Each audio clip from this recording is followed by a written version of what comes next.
हरि ओम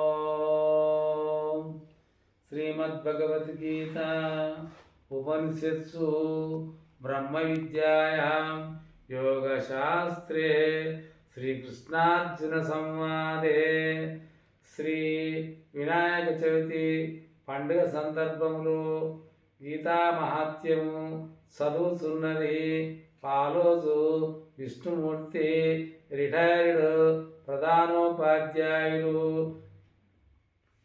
దరోవాచ భగవన్ పరమేశాన భర్తవ్య విచారిణి ప్రారబ్ధం భుజ్యమానస్య కథం భవతి హే ప్రభో. భూదేవి ఇట్లు ప్రశ్నించను, ఓ ప్రభో, ప్రారబ్ధం అనుభవించుతున్న వారికి పరమేశ్వరుని యందు అచంచలమైన భక్తి ఎట్లు కలుగును? శ్రీ విష్ణువాచ ప్రారబ్ధం భుజ్యమానోపి గీతాభ్యాస దర్శనాః సముక్తస్య సుఖీ లోకే కర్మణా నోపలిప్యతే. ఓ భూదేవి, ప్రారబ్ధం అనుభవించుతున్నాను, గీతను విడిచిపెట్టక నిరంతరము అభ్యసించువాడు కర్మబంధములకు లోనుగాక వాడు ముక్తుడు కాగలడు. వాడే ఈ లోకమున సుఖవంతుడు. మహాపాపాది పాపాని గీతా ధ్యానం కరోతి చేత్ క్వచిత్ స్పర్శనం కుర్వంతి నలినీదలమంబువత్. తామరాకును నీరు అంటనట్లు గీతాధ్యానము చేయవానికి ఎటువంటి పాపములు అంటవు. గీతయా పుస్తకం ఎత్ర ఎత్ర పాఠ ప్రవర్తతే ఎత్ర సర్వాణి తీర్థాని ప్రయాగాదీని తత్ర వై. గీతా గ్రంథము చోట, గీతా గ్రంథమున్న చోట, గీతా పారాయణము జరుగు చోట ప్రయాగ మొదలగు సకల తీర్థములు ఉండును. సర్వే దేవచ్చసురో యోగినా ప్రసన్నయాగాచ్చే గోపాల గోపికా వాటే నారదోద్ధవ పార్షదై సహాయో జాయతే శీఘ్రం యత్ర గీతా ప్రవర్తతే. గీతా విచారణము జరుగు చోట దేవతలు, ఋషులు, యోగులు, నాగులు, గోపికలు, గోపాలులు, నారద ఉద్ధవాది విష్ణు భక్తులను వచ్చి శీఘ్రముగా సహాయము చేతురు. యత్ర గీతా విచారస్య పఠనం పాఠనం శృతం తత్రహం నిశ్చితం పృథ్వీ నివాసామి నదైవై. ఓ భూదేవి, గీతా పఠన శ్రవణ విచారణములు ఎచ్చట జరుగుచుండునో అచ్చట నేను తప్పక ఉందును. గీతాశ్రయోహం తిష్టామి గీతమే చోత్తమం గృహం గీతా జ్ఞానముపాశ్రితస్య త్రీన్ లోకాన్ పారయామ్యం. నేను గీతను ఆశ్రయించి ఉన్నాను, గీతయే నాకు ఉత్తమ గృహము. గీతా జ్ఞానమును ఆశ్రయించి 3 లోకములను పాలించుచున్నాను. గీతమే పరమా విద్య బ్రహ్మరూపాన సంశయ అర్థమాత్రాక్షరం నిత్య స్వరాజ్య పదాత్మిక. గీత నా యొక్క పరమ విద్య, ఇది బ్రహ్మస్వరూపము, ఇందులో సంశయము లేదు. మరియు ఇది ప్రణవము యొక్క 4వ పాదముకు అర్ధమాత్రము స్వరూపము, ఆశరహితమైనది, నిత్యమైనది, అనిర్వచనీయమైనది. చిదానందేన కృష్ణేన ప్రోక్తం సముతో అర్జునం వేదత్రయ పరానంద తత్వజ్ఞానమంజస. వేదసారముకు ఈ గీతా తత్వ శాస్త్రము చిదానంద స్వరూపుడకు శ్రీకృష్ణ భగవానుడు అర్జునునకు స్వయముగా చెప్పి ఉన్నాడు. తన్ను ఆశ్రయించిన వారికి శీఘ్రముగా తత్వజ్ఞానమును కలుగజేయును.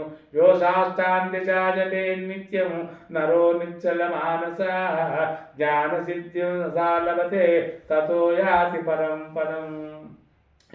ఎవడు నిశ్చల తత్తుడై గీతా 18 అధ్యాయములు పారాయణము చేయును అతడు జ్ఞానసిద్ధిని పొంది మోక్షమును పొందును, సంశయము లేదు.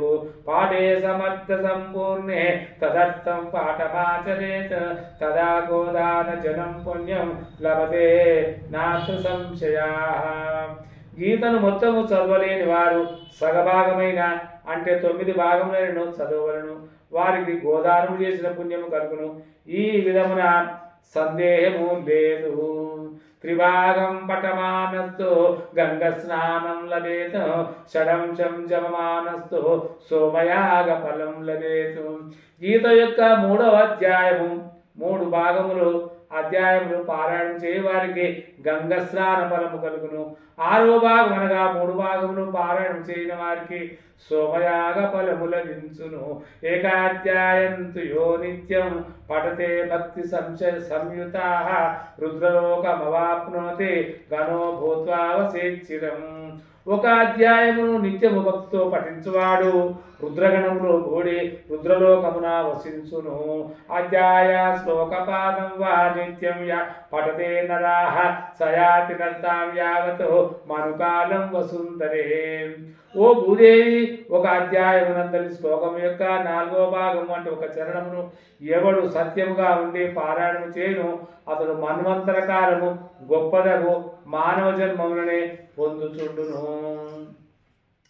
గీతాయా శ్లోక దశకం సప్తపంచ చతుష్టయం ద్వౌత్రీనేత్రం తదత్తవ శ్లోకానాం యా పఠేన్నరః. గీతయందు 10, 7, 5, 4, 3, 2, 1 లేక కనీసము అర్ధ శ్లోకము గాని ఎవడు పఠించునో చంద్రలోకమవాప్నోతి వర్షనాయుతం ధ్రువం గీతాపాఠ సమాయుక్తో మృతో మానుషాతాం వసేతు. ఇతడు చంద్రలోకము చేరి అతడ 10,000 సంవత్సరములు ఉండును. గీతాపారాయణము చేస్తూ మరణించిన వాడు మరల ఉత్తమగు మానవ జన్మమును వచ్చును.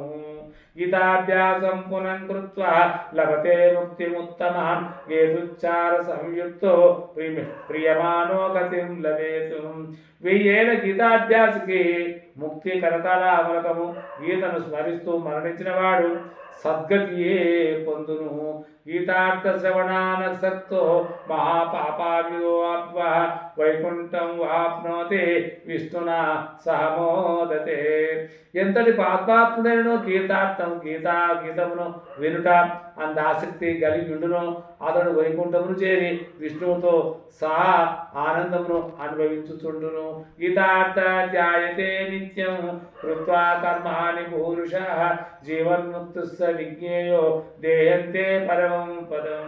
ఎవడు అనేక జన్మములను చేయుచు గీతార్థ విచారణ చేయుచుండునో అతడు జీవన్ముక్తుడే. అతడు దేహ సనాంతరము పరమ పదమును పొందును. గీతామాశ్రిత్య బాహో బుభుజో జనకాదయః నిర్ధూత కల్మషాలోకే గీతయా పరం పదం. జనకుడు మొదలగు అనేక ఋషులు గీతను ఆశ్రయించి ఏ లోకమును కీర్తిని పొంది పాపరహితములైన వరమును పదవిని పొందిరి. గీతయా పఠనం కృత్వా మహాత్యం నైనం పఠేత్ వృధా పాఠో భవేత్తస్య శ్రమం ఏ వృధావృతం. గీతాపారాయణము చేసి మహాత్యమును చదివినచో వాని శ్రమ ఎంతయో వ్యర్థమే. ఏతన్మహామాత్య సంయుక్తం గీతాభ్యాసం కరోతి సత్ఫలం మహాప్నోతే దుర్లభాం గతిమాప్నుయాత్.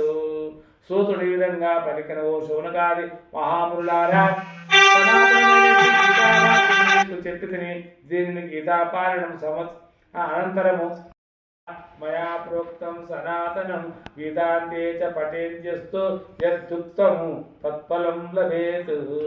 ఓ శౌనకాది మహాములారా, సనాతనమైన గీతామాత్యమును మీకు చెప్పిదని దీనిని గీతాపారాయణం అనంతరము ఎవరు పఠించునో అతని పైన చెప్పిన ఫలితములన్నీ లభించునని గీతా ధ్యానములో చెప్పుటం జరిగినది. ఇది గీతా మహాత్మ్యము. ఓం తత్సత్.